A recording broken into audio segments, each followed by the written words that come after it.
Now the ride of the 124 Spider is actually quite nice. It's very smooth, enjoyable. It takes bumps very well. It's a little bit, it could be a little quick sometimes, but it's definitely not bad at all. I'm enjoying myself quite a bit with the top down. It's a nice drive.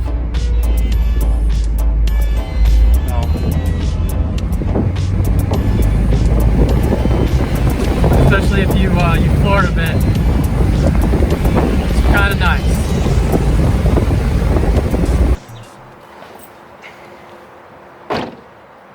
Welcome to the Mazda Fiata, otherwise known as the Fiat 124 Spider Lusso trim. This car is like the strange cousin between Fiat and Mazda that was never invited to anything. Special thanks to Lou Fuzz of Metro East for letting me use their car for today's video. I really appreciate it. It's a great car, so of course I highly recommend it and gets my seal of approval. So without further ado, let's get into the specifications. I didn't just say this car was a bridge between a Fiat and a Mazda for no reason. It sports the same engine from a Fiat 500 Abarth, as well as a body that resembles the Mazda Miata that's been taken and twisted by the Fiat engineers to give it a more aggressive Italian roadster classic design. This car pushes 160 horsepower with 183 foot-pound of torque, also delivering acceleration around the 6.7 to 6.8 region. One thing I forgot to mention, the most important part of this car that sets it apart from the Mazda Miata is that turbocharged intercooled i4 engine. Typical Mazda Miatas are naturally aspirated vehicles. This one gives you the extra kick of a turbo with that enjoyable lag. This vehicle is like the Fiat 500 Abarth's older dad. Well, I'm assuming he's older because he's his dad. This vehicle is like the Fiat 500 Abarth's dad. It's more refined, it's more sophisticated, so to speak. Has way better trim, performs better. In my opinion, from the outside, looks pretty damn good. Close to the Fiat 500 Abarth. I'm just kidding. It's way better than the Fiat 500 Abarth. You get leather trim all the way around. You get Bose Entertainment. A very nice, perfectly sized steering wheel up front. You get the Fiat badge in the front, which, you know, it is what it is, but then again, you are driving Fiat. But this isn't a Fiat manufactured in Mexico like the other ones are. This one was made in Japan by Mazda Corporation for Fiat. Although cargo area is small and trunk space is limited, this vehicle is not meant for hauling around your kids or anything else. There's only 2 seats here.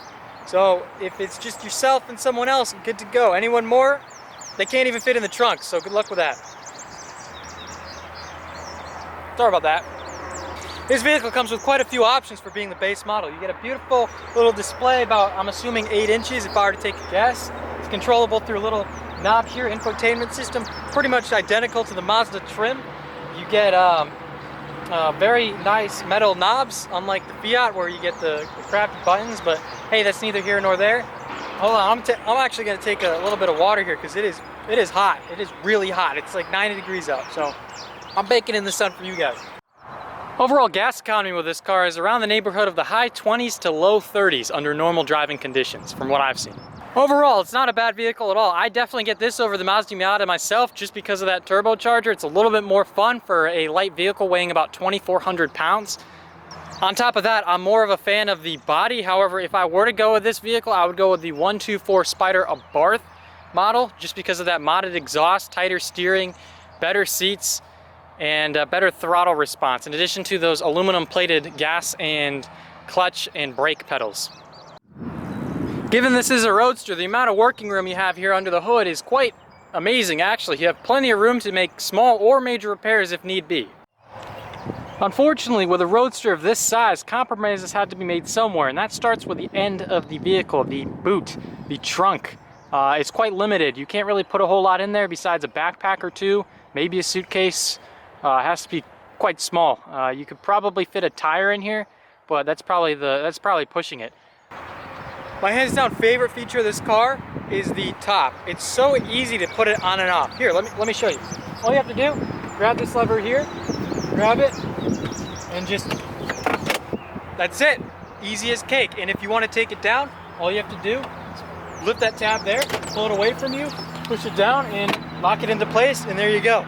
2 seconds. Easy, you can do it at a stoplight. If it gets nice out or if it starts to rain, you can just quickly pop that top off. This car comes standard with push to start and keyless entry. It's amazing to see how far Fiat has come just with my Fiat 500 Abarth. That one is not the most luxurious vehicle as I highlighted in my previous video, and it's definitely not the best overall. So Fiat has come a long way from Fix It Again Tony, especially with this vehicle. Even though it is made in Japan, it's still a Fiat, so they've come a long way. Although you may have Fiat branding everywhere on this vehicle, front, left, and center on the steering wheel here, we look here, we have it on the back, of course, everywhere we look. Believe it or not, this vehicle was actually manufactured in, dun dun dun, Mazda Corporation Fiat Chrysler Automobiles. We see right about, where is it? Right there. See that? See, my camera can focus. Made in Japan. So everything except for the engine, turbocharger, and I believe the transmission is Japanese made. So no worries about anything really breaking on you, and if it does, then, well, just blame Fiat because their name's on it. On top of all the things I've thus mentioned, the ride quality of this vehicle is actually very good. The longer body makes for taking up bumps and cracks and bruises in the road extremely well. Just cruises right over them. Also, something to keep in mind is I'm about 5'11" next to this vehicle, so maybe that gives you some scale. It's not very large. Again, if you've ever seen a Mazda Miata, this thing is pretty much 1-to-1 to that. I really like everything about this car, but there's one thing, just one little thing that, well, it's not really little, but one loud thing rather, that really bugs me. It's how quiet the damn exhaust is. You can barely even hear it, especially when you're flooring it. I mean, you hear the engine quite a bit, but from the exhaust of the things, you practically hear just a little bit of a hum. It kind of takes the fun out of all of it. I'm used to an Abarth where it screams and pops and bangs and cracks and gnaws and all of that good stuff. I come over to this thing and it's like I'm in a Toyota Prius compared to the Fiat 500 Abarth. It doesn't, I don't know. So I'm gonna set the camera up so you guys can hear that exhaust note.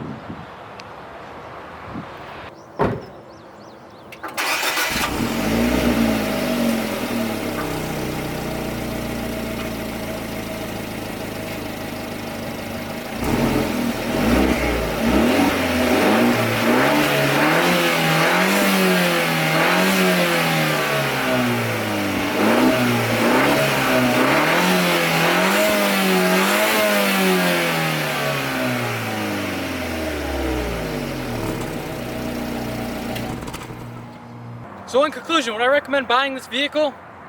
Yes, absolutely. Actually, I definitely would. Personally, I won't trade in my Fiat 500 Abarth unless I'm getting the Abarth version of this car, so the Abarth trim. But I would definitely trade in my vehicle for 124 Spider Abarth. It's a whole lot of fun. It's well built, made in Japan, except for the engine. But then again, that engine is a pretty strong, tried and true turbo engine. It's a Honeywell turbocharged unit on there. So very good company, no fear there of it breaking anytime soon. If you're the type of person who would get a Fiat, then honestly this car is right in your ballpark. Highly recommend it. So overall, I had a whole lot of fun making this video. Tell me what you guys think. Would you end up getting one of these vehicles or would you pass for a Mazda Miata? I'd like to hear in the comments section below. Like always, please like, favorite, and subscribe this video and let me know if I should make more of these videos because I really enjoy making them. Take care, guys.